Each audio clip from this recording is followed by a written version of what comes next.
हरिद्वार में कांवड़ मेले को लेकर प्रशासनिक तैयारियां पूरी हो चुकी हैं। दूसरी तरफ कांवड़ मेले को लेकर सामाजिक और धार्मिक संस्थाओं ने भी कमर कस ली है।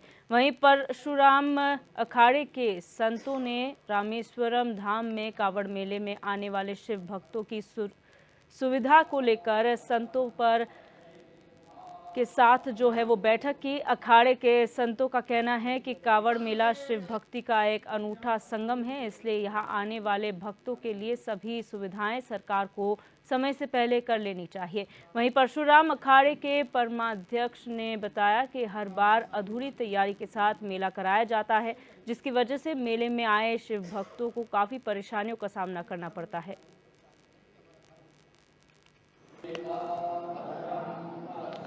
आज रामेश्वर धाम में एक हमारी सुचारू रूप से एक सभा थी। आने वाला शिव भक्तों का पर्व ये धूमधाम से हर वर्ष उत्तराखंड देवभूमि हरिद्वार के प्रांगण में धूम मचती सनातन धर्म की भगवे की गूंज। हर गली में, हर मोहल्ले में, हर जिले में बम बम बम बम बम बम भोले, ये गूंजों के साथ ये हमारी यात्रा चलती है।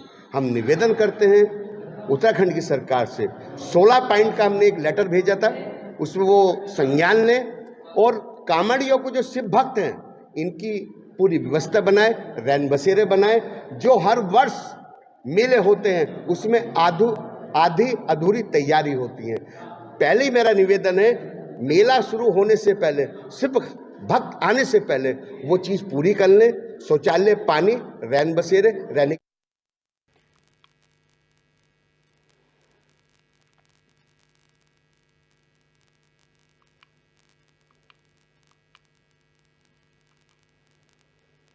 रुक करेंगे हरिद्वार से खबर का, जहां रेहड़ी पटरी के लघु व्यापारियों ने 6 सूत्रीय मांगों को लेकर प्रांतीय अध्यक्ष संजय चोपड़ा के नेतृत्व में प्रदर्शन किया। इस दौरान उन्होंने अतिक्रमण के नाम पर लघु व्यापारियों के शोषण और उत्पीड़न के विरोध में नगर निगम प्रशासन के खिलाफ नारेबाजी कर जुलूस निकाला। इस अवसर पर लघु व्यापार एसोसिएशन के प्रांतीय अध्यक्ष संजय चोपड़ा ने कांवड़ मेले के दृष्टिगत नगर आयुक्त से फेरी समिति की बैठक आयोजित करने की मांग की। साथ ही रेहड़ी पटरी के लघु व्यापारियों को केंद्र और राज्य सरकार के संरक्षण में चलाई जा रही योजनाओं का लाभ दिलाने की भी मांग की गई।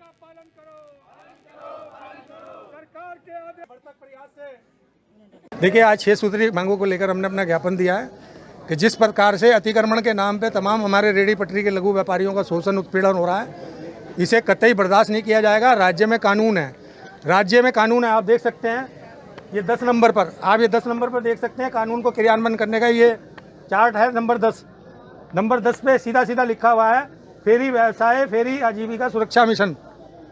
लेकिन ये यहाँ लिखा हुआ है, धरातल पे कुछ नहीं है। धरातल पर मैं समझता हूँ कि आज 9 महीने हो गए टाउन पेंडिंग कमेटी की बैठक नहीं हुई। ठीक है, आचार संहिता लगी हुई थी, आचार संहिता जहाँ तक की बात है, आचार संहिता लोकसभा में लगी हुई थी। 2 महीने, चुनाव को भी 1 महीना संपन्न हो चुका है। आज अतिक्रमण के नाम पर कभी किसी का सिलेंडर उठा के ले आते हो आप, कभी किसी की रेहड़ी उठा के ले आते हो और चलते फिरते आप थप्पड़ मार देते हो। ये कहाँ का कानून है भाई? ये कहाँ का, किसने सिखाया आपको इस बात के लिए? लघु व्यापारियों के 6 सूत्रीय मांग थी, जिसमें टाउन बेंडिंग जोन को विकसित करने का था। मूलभूत जो बेंडिंग जोन विकसित हो चुके हैं 4 जगह, उन पे मूलभूत सुविधाओं का था, पानी की, बिजली की और सफाई व्यवस्था का, और खासकर उनका मीटिंग कॉल करने का था कि टीबीसी की बैठक बुलाई जाए। तो इसको हम लोग अगले महीने जुलाई में कांवड़ मेला से पहले इसको कर लेंगे मीटिंग को, ताकि जो ज्वलंत समस्याएं हैं उनको हम लोग जो है वो टीबीसी के माध्यम से समाधान करने का उसमें रास्ता निकालेंगे। गदरपुर के कुंदन नगर और सुंदरपुर गांव में रपटा पुल बनने से परेशान किसानों ने विरोध किया। वहीं एक स्थानीय नागरिक ने बताया कि उनके खेत नदी के पास हैं, जहां नदी का बहाव मोड़कर सिंचाई विभाग गलत डिजाइन से पुल बना रहा है, जिसकी वजह से पानी पीछे की तरफ रुक गया। उन्होंने बताया कि शासन प्रशासन से बड़ा पुल बनाने की मांग की गई थी, लेकिन उन्होंने जानबूझकर नीचा पुल बना दिया, जिसकी वजह से किसानों को काफी परेशानियों का सामना करना पड़ रहा है।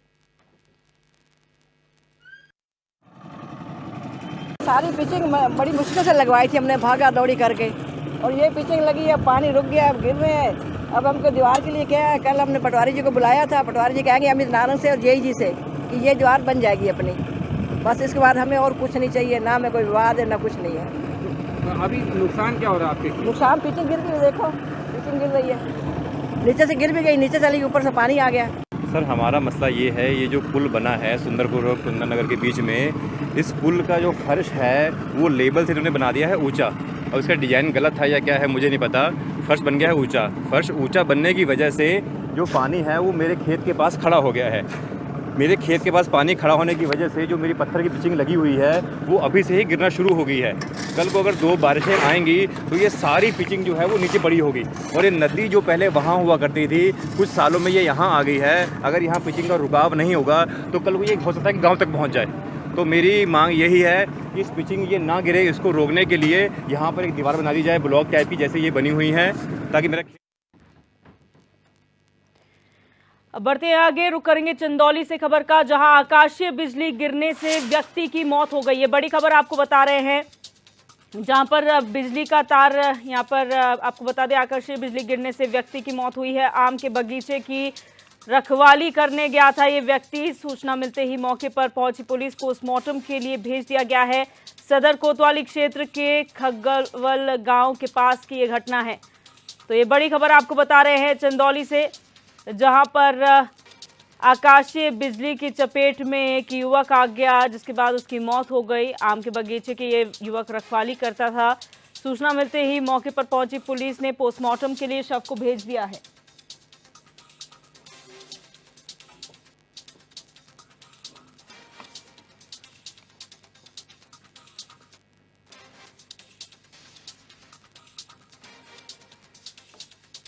तो चंदौली से बड़ी खबर आपको बता रहे हैं, जहां पर मौसम में बदलाव देखने को मिला है और इसी के चलते कई क्षेत्रों में आकाशीय बिजली गिरी।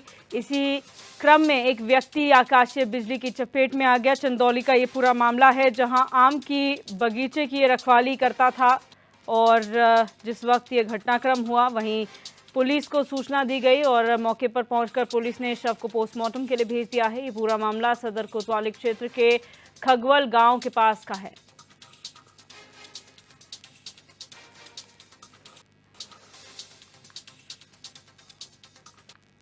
खबर गाजीपुर से है, जहां कांग्रेस प्रदेश अध्यक्ष अजय राय ने बयान देते हुए बीजेपी सरकार पर जमकर हमला बोला। अजय राय ने पेपर लीक मामले को लेकर कहा कि पेपर लीक गुजरात के लोग कर रहे हैं। यूपी पुलिस भर्ती परीक्षा लीक मामले का मुख्य आरोपी गुजरात का है, जो आपको बता दें कि देश छोड़कर भाग गया है। उस पर योगी जी कब बुलडोजर चलाएंगे। आगे उन्होंने कहा कि भगवान राम के नाम पर बड़ी बड़ी बातें की गई, लेकिन भगवान राम के मंदिर निर्माण में भी घोटाला हो गया। अयोध्या में राम मंदिर की सड़क टूट गई और मंदिर की छत से पानी टपक रहा है। अजय राय का कहना है कि देश में भ्रष्टाचार के मूल में गुजराती ठेकेदार हैं।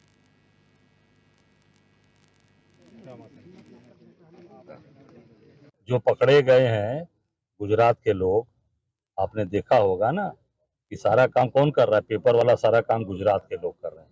यूपी पुलिस की भर्ती आपने देखा निकला था ना, उसमें मेन अभियुक्त कौन है? मेन अभियुक्त गुजरात का अहमदाबाद का विनीत आर्या नाम का व्यक्ति, वो हिंदुस्तान छोड़कर भाग गया।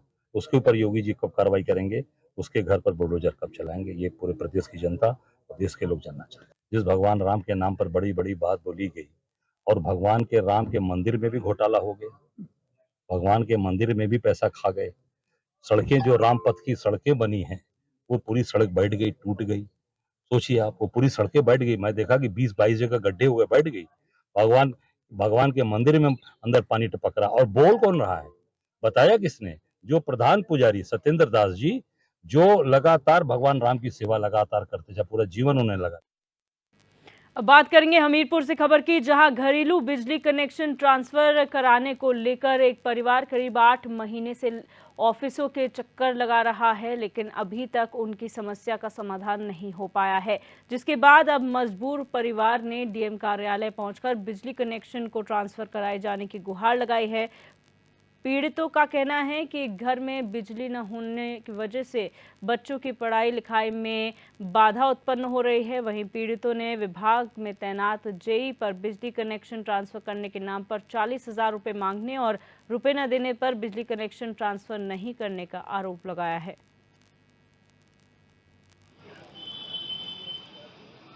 कि 7-8 महीने से हम लोगों को लाइट नहीं मिल पा रही है।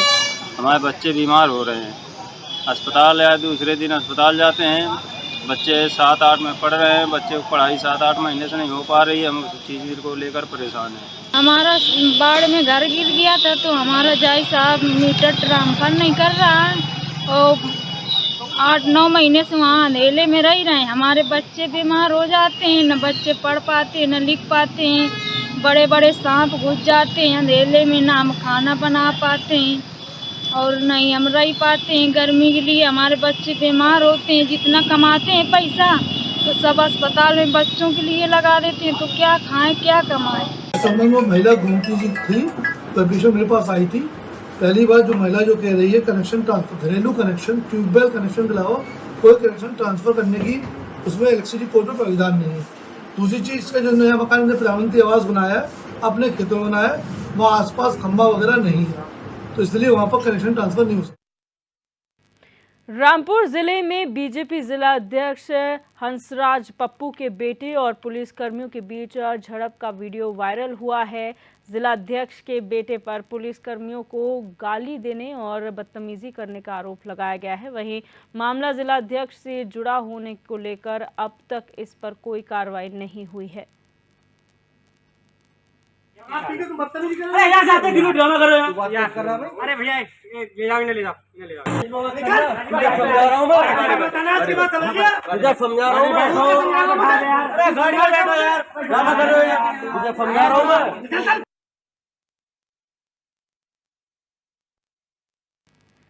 खबर बहराइच से है, जहां देहात थाना क्षेत्र में चोरों के हौसले लगातार बुलंद होते जा रहे हैं। जहां चोरों ने इलाज के लिए आए लोगों की गाड़ी चुराने की कोशिश की, लेकिन उनकी कोशिश असफल हो गई। वहीं गाड़ी में बैठी महिला ने जब विरोध जताया तो मौके पर पहुंचे लोगों ने चोर को पकड़कर पुलिस के हवाले कर दिया।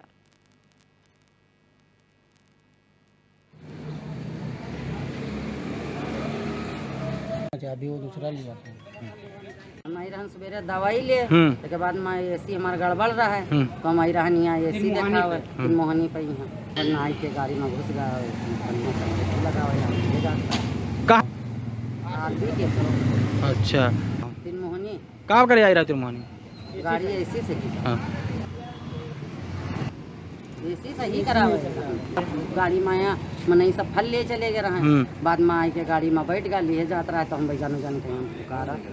गाड़ी बनवा रहा तो थोड़ा सामान लेने चले गए थे तो हम अपनी मम्मी को बैठा दिया था गाड़ी में, तो इसी लाख किए ना गर्मी रहा तो शीशा खोल के रखे रहे तो पीछे बैठी रहा तो वो आवा चोर तो आके आके गाड़ी स्टीयरिंग पर बैठ गया।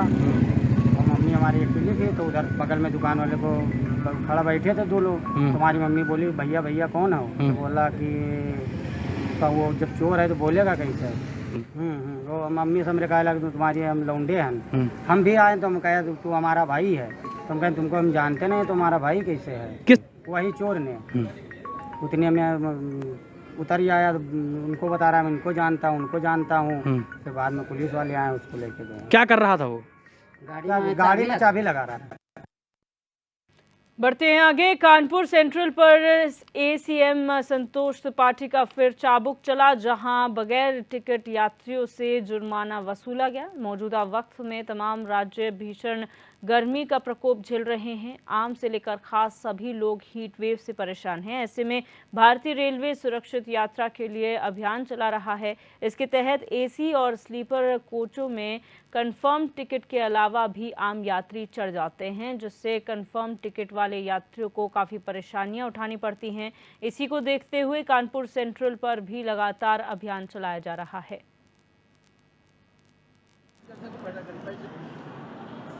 मैंने बताया तुम इसको जो गर्मी के दृष्टिगत रखते हुए ओवर क्राउडिंग के को भी रोकने के लिए गाड़ियों में अभी हम लोगों ने इस गाड़ी को चेक कराया है।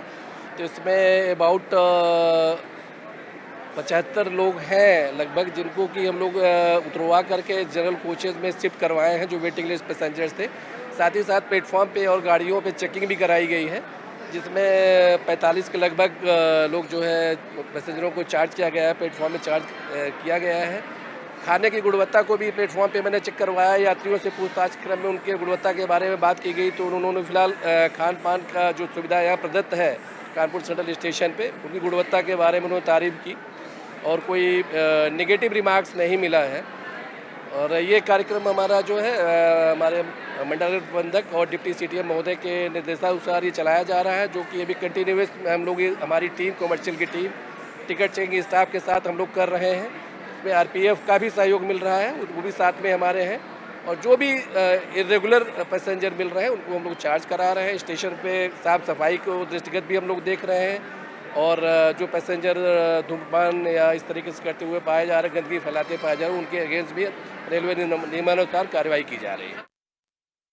खबर कानपुर से है, जहां मकानों के असेसमेंट टैक्स का निर्धारण ऑफिस के अंदर AC कमरों में होता आ रहा है। अधिकारी वास्तु स्थिति देखने मौके पर नहीं जाते, जिस कारण टैक्स वसूली का निर्धारण दोषपूर्ण हो गया है। 3 दिवसीय बैठक कर सभी 6 जोनों के अधिकारियों के महापौर ने पेंच कसे। महापौर ने बताया कि शहर के सभी जोनों के अधिकारी ऑफिस के AC कमरे में बैठकर कागज में कार्रवाई कर रहे हैं। मौके पर मकान की क्या स्थिति है और उस पर कितना कर निर्धारण होना चाहिए, ये देखने वो नहीं जाते, जिसका फायदा नीचे स्तर के अधिकारी उठाते हैं। देखो बेटा, ये जो टैक्स का मामला है हमारे शहर का कम से कम जब ये लोग बता रहे हैं कि 50,000 या 60,000 मकानों का असेसमेंट नहीं है, तो अगर कायदे सर्वे किया जाए तो बहुत मकानों का नहीं है। अभी जो सामने आज 6 जोनों की बैठक हो गई, 3 दिन में 2-2 जोनों की किया। अब आज ही समझिए कि 500 फ्लैट तैयार हैं और असेसमेंट 70 का है, यानी 430 का नहीं है।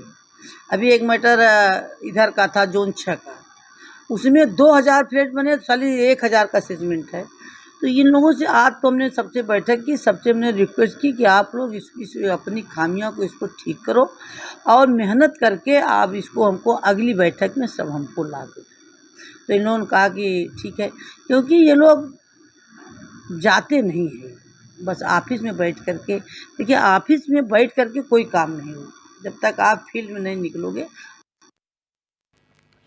कानपुर में पुलिस की कार्यशैली से परेशान होकर बीजेपी कार्यकर्ताओं ने पुलिस कमिश्नर को ज्ञापन सौंपकर वाहन चेकिंग को सही तरीके से कराने की मांग की है। दरअसल पुलिस कमिश्नरेट अपराध और घटनाओं को रोकने के लिए लगातार वाहन चेकिंग का अभियान चला रही है, लेकिन पुलिस की कार्यशैली सवाल उठाते हुए बीजेपी की जनरलगंज मंडल अध्यक्ष संध्या और पूर्व मंडल अध्यक्ष चंद्रकांत त्रिवेदी के नेतृत्व में 50 से ज्यादा बीजेपी कार्यकर्ताओं ने कहा कि पुलिस वाहन चेकिंग के नाम पर आम जनमानस से बदतमीजी कर रही है।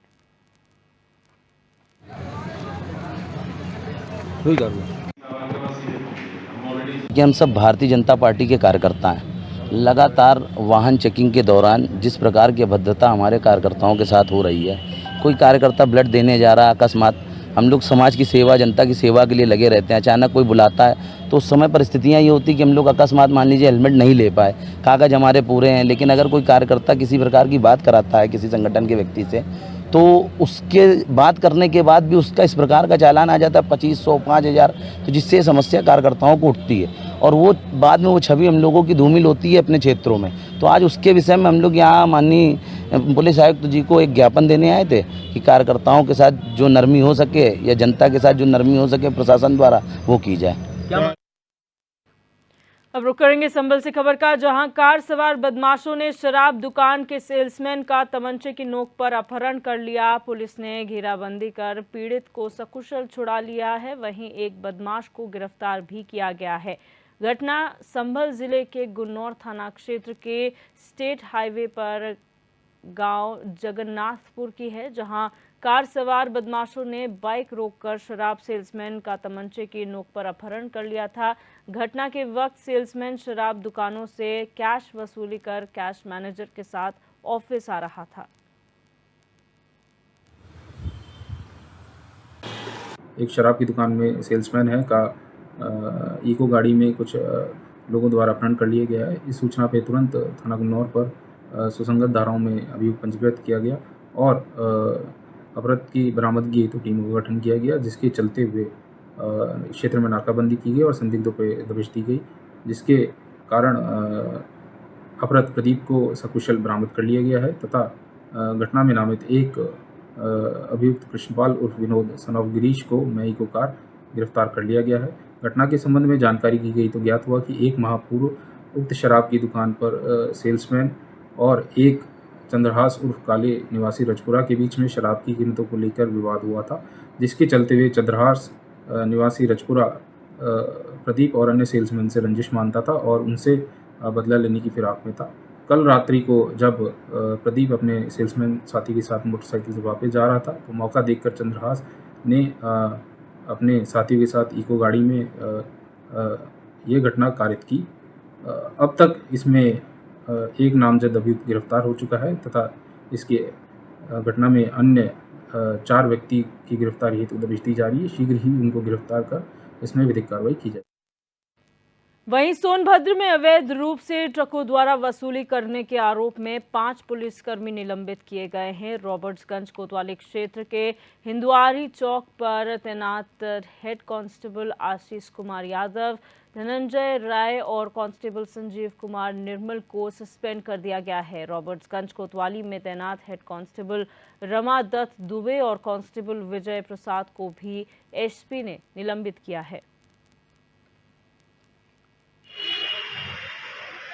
देखिए, थाना रॉबर्ट्सगंज में चौकी हिंदवारी है, जो मेन पॉइंट है ट्रक्स के गुजरने का, जो वाहन बड़े मालवाहक वाहन हैं उनके गुजरने का मेन स्थान है। मिर्ज़ापुर की तरफ एक तरफ से डाइवर्जन होता है, दूसरी तरफ बनारस की तरफ गाड़ियां वहां से जाती हैं। तो उस पर चौकी इंचार्ज की लिखित रिपोर्ट आई है, शिकायत आई थी कि कुछ सिपाही जो हैं, सिपाही और head constable head constable private लोगों को रख के वसूली का कार्य कराने का लगातार प्रयास करते रहते हैं।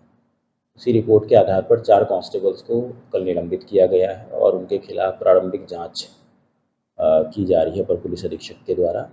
एवं साथ ही जो प्राइवेट व्यक्ति हैं उनको भी तलाशा जा रहा है। यदि उनके द्वारा किसी तरीके का अवैध वसूली का कोई साक्ष्य प्रमाण, उनके मोबाइल में कोई पेमेंट किसी तरीके का कुछ मिलता है तो उनके विरुद्ध भी हम संबंधित व्यक्ति से जिनसे उन्होंने वसूला है उनसे तहरीर प्राप्त करके मुकदमा पंजीकृत करेंगे। इसके अलावा जो अन्य चौकी और अन्य क्षेत्र ऐसे हैं जहां से अन्य राज्यों में या अन्य जनपदों में बड़े वाहन घुसते हैं, वहां पर भी इस तरीके की कुछ 1-2 शिकायतें आई हैं। तो ऐसे थाना अध्यक्षों को, ऐसे चौकी इंचार्जों पर भी आने वाले समय में सूचना संकलित करके कार्रवाई की जाएगी। कानपुर में राष्ट्रीय दिव्यांग पार्टी ने विधायक के कार्यालय पर जोरदार प्रदर्शन किया। विधायक सुरेंद्र मैथानी के कार्यालय के बाद खाट लगाकर नौकरियों में आरक्षण की मांग की गई, जिसके बाद विधायक सुरेंद्र मैथानी ने मांगों को मुख्यमंत्री के समक्ष रखकर पूरा करवाने का आश्वासन दिया है। राष्ट्रीय दिव्यांग पार्टी के राष्ट्रीय अध्यक्ष वीरेंद्र कुमार ने बताया कि आंदोलन को आगे बढ़ाते हुए सांसदों के कार्यालयों पर प्रदर्शन होगा। वीरेंद्र कुमार ने कहा कि जनप्रतिनिधियों को दिव्यांगजनों के प्रति उनकी जिम्मेदारी का एहसास कराने के लिए आंदोलन किया जा रहा है। जब तक दिव्यांगजनों की मांगें पूरी नहीं हो जाती तब तक इसी तरह जनप्रतिनिधियों के कार्यालयों पर प्रदर्शन जारी रहेगा।